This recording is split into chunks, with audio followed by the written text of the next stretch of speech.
So this morning we had New York Times and Siena drop a number of polls, the two main ones being from two of the swing states, Wisconsin and Michigan.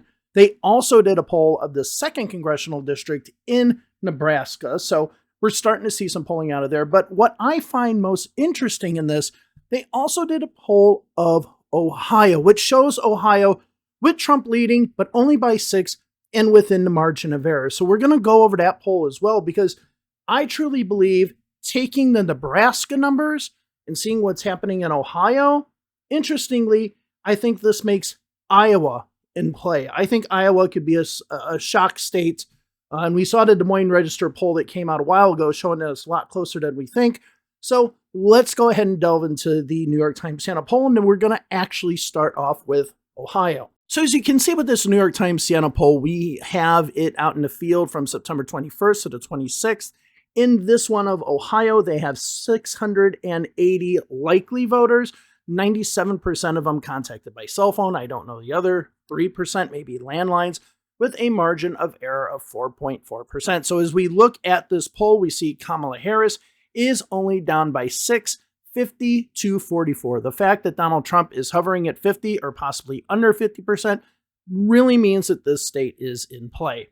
Now, if we look at male voters, yes, we do see the discrepancy. And in a lot of these polls, we are going to see a big gender gap for both male and female voters. So if we look at men here, we see Kamala Harris is down. Donald Trump has 59% to Kamala Harris's 36%. Now, when we look at women, we see that Kamala Harris is up, but not as much as Donald Trump is with men, 51 to 43. I don't think this is necessarily wrong. This seems pretty much within what we should expect.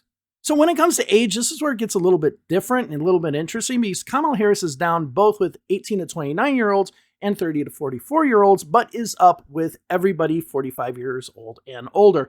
This is counterintuitive to what we see in other polls, but I don't think that there's a problem with these numbers, mostly because we are looking at, smaller crosstabs here that'll have a larger margin of error. The fact that these numbers are very close to each other really means that anyone could be winning these groups. So even though it does look a little bit odd, the trajectory of them, I don't think there's anything wrong with them, just because they could really go either way. Now, if you look at white voters in the state of Ohio, we see that Donald Trump is up 55 to 39. And if we look at black voters, we see that Donald Trump is losing them 81 to 16. And again, as with many polls that we've seen, we see Donald Trump really being overpolled amongst black voters in comparison with previous exit polls from these states. So a lot of times this number is probably going to be cut in half. And in some states like Georgia, like North Carolina, that can have a significant impact. Now, if we look at the geographical breakup, we see the Cleveland area is 49-49. To me, this seems a little bit close considering Kamala Harris is winning in the Northeast. Now, do these areas include Youngstown and other places like that? If they do, and the Democrats are really competitive and maybe leading in these places, because we don't know exactly which counties are in which region, they don't really divulge that information. This is actually really, really good news for Democrats. If they can start turning the tide in the Northeast, all of a sudden you're going to start seeing the Democrats do quite well. The Columbus area at 54% to 39%, that's about what we should expect in that area. Now, if we go to the Southeast, that's almost like West Virginia, right? So that's very, very Republican. The Southwest, Donald Trump is up by 3, and basically Hamilton County, where Cincinnati is located, is Democratic, like 55 to 58% Democratic, but the suburbs around there are pretty Republican. And Southwest probably includes Dayton, which is more Democratic as well. This number seems about right. And then we see in the Northeast, we see Donald Trump dominated 64 to 30. This is probably from like Defiance, and then when you go down almost over to Dayton, and then just west of Columbus. So these numbers look fine as far as geography. So overall, the Ohio numbers look good. It looks like they represent the population as a whole, which means that if this poll is in the margin of error, which it is, and we see that these crosstabs look pretty good, then it looks like this state actually might be in play. It could be much, much closer on election day than we think. So let's go ahead and go over to the next state, which is going to be the state of Michigan. So if we look at the state of Michigan in this poll, we see there are 688 likely voters. Same thing, 97% contacted by cell phone with a margin of error of plus or minus 4.2%. Kamala Harris is up by 1, so we are in a tie in this one. If we look at male voters, we will see that Kamala Harris is losing badly, 35 to 57. Now, this would be a pretty big gap compared to exit polls in the past, but not too much more of a gap than one would expect. And if we look at women voters in Michigan, we see the same thing, a huge gender gap in favor of Kamala Harris.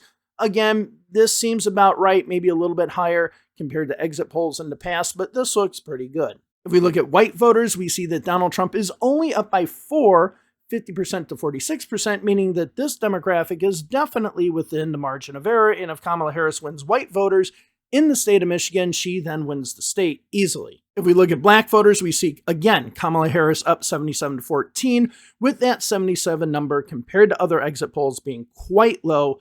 You could probably add half of that 14% to Kamala Harris's total like we see in other polls. Now, if we look at the age distribution, again, this is very similar to the poll that we saw in Ohio. Maybe it doesn't seem like it should. Kamala Harris down by 1 amongst 18 to 29-year-olds, and yet doing better with senior voters and 45 to 64 group. This doesn't seem like the way it should be, but the fact that these are smaller crosstabs with larger margin of errors, that means that really anything can be happening here. It's if we're looking for a real outlier. Nothing looks like an absolute outlier in this one, so I would say that these age numbers are fine. Don't take these for what you see. Don't think that these are them. Remember, there's going to be larger margin of errors with these numbers. Now, if we go ahead and look at geography, we see Detroit going 82% to 16%, which seems about right. We see the Detroit metro area going 49 to 44. I expected that to be a little bit more Democratic. I mean, if we are considering Ann Arbor, if we're putting Oakland County in there as well, those are going to be major factors, and those are Democratic counties. I don't know if this includes Macomb County. That might be in the east. And in the east, we see Donald Trump up by 1. In the north, we see Donald Trump up by, by 4. And when we see the north and the west, I don't know if the north includes UP, the Upper Peninsula, or not. I'm thinking that actually might be in the west because those numbers, 58 to 38, seem a little bit high for Donald Trump if we're including Kent County, where Grand Rapids is, Kalamazoo County, and others. So UP might be part of that western number. All right, so you see with Michigan, the numbers do look pretty spot on. We do have this margin of error, so it is a close race, possibly. I mean, Kamala Harris could be up by 8. We don't know. Donald Trump can also be up by 8. We don't know. The trends do look toward the Democrats, but there's nothing in the data that really stands out as being an outlier that would make this poll seem like it shouldn't fall in line with what we're expecting. Okay, so let's go ahead and go over to the Wisconsin poll. So if we look at Wisconsin, we see the poll was in the field during the same day, 680 likely voters with a margin of error plus or minus 4.4%. In this one, we see Kamala Harris up by 2%, definitely within the margin of error. So if we look at male voters, we see again Donald Trump dominating with male voters, 59 to 35. This would be quite a significant gap compared to what we've seen in previous exit polls. Donald Trump usually, I think in the last one, had 55% of male voters to like 44% for Kamala Harris. So this would be a significant gap if we are looking at male voters. But if we're looking at female voters, the 62 to 36, this would also be a very significant gap for Kamala Harris. I think she was around 57 or 58, maybe 59 in the last election. So getting over 62 would be a huge shift. So both of these shifts amongst genders might just end up canceling themselves out. Now, if we look at white voters, we see Donald Trump up by 2, and this is very common in Wisconsin. A lot of white voters vote Democrat. I mean, it is a mostly white state that even getting numbers for other racial groups can be very difficult in Wisconsin. But we do have them for black voters, where we have Kamala Harris up 87 to 7.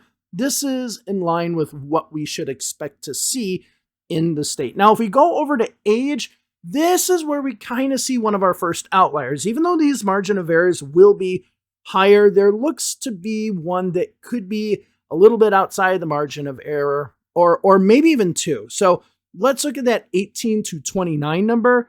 It's showing Donald Trump is up amongst those voters 58 to 40%. That whatever the margin of error is, that might be outside of it for this crosstab. That seems extremely high, which means we could maybe question this poll. That 59 to 38 that we see amongst 30 to 44-year-olds, we are starting to see that trend in other polls now. That's probably a bit of an outlier as well, but not nearly as much as that 18 to 29.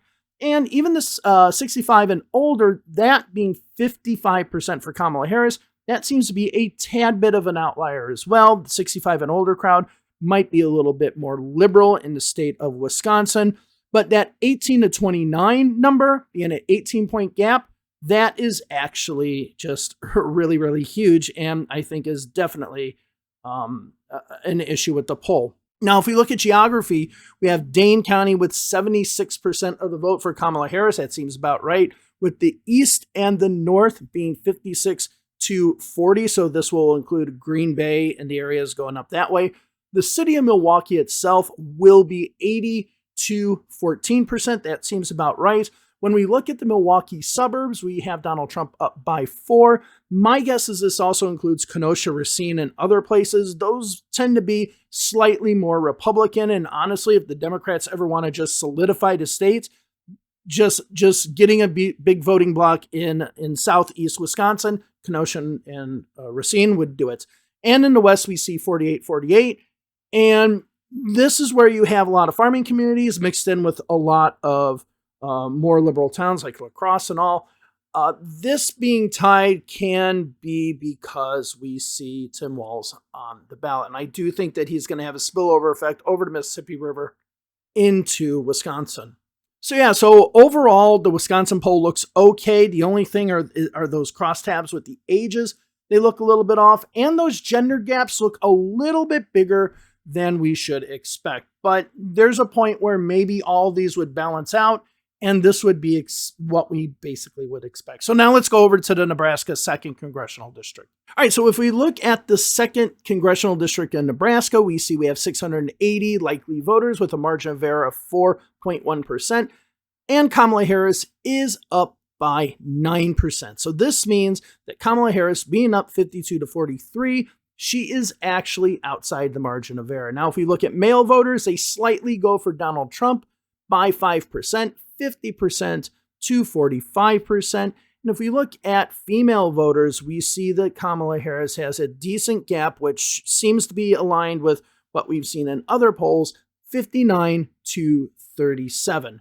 Now, if we look at the age distribution of them, these age distributions seem about what we should expect.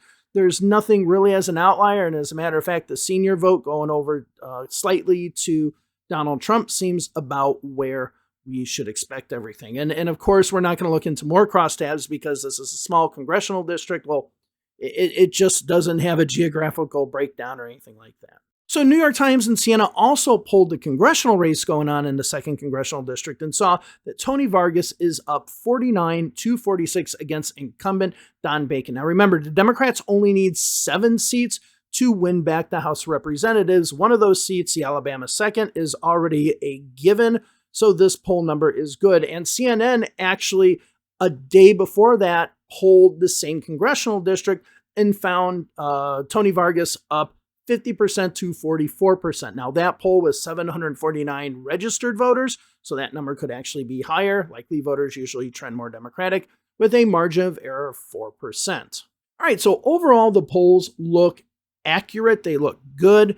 The data, the underlying data is good. And a lot of people say, well, you have the margin of errors much, much larger in the crosstabs. That's true, but they eventually accumulate to give us the total number. So if one crosstab is off, even though the margin of error could be big, that entire horse race poll of all voters is dependent on what that crosstab says. So remember, the margin of error is more about likely the people who are actually going to go out to vote.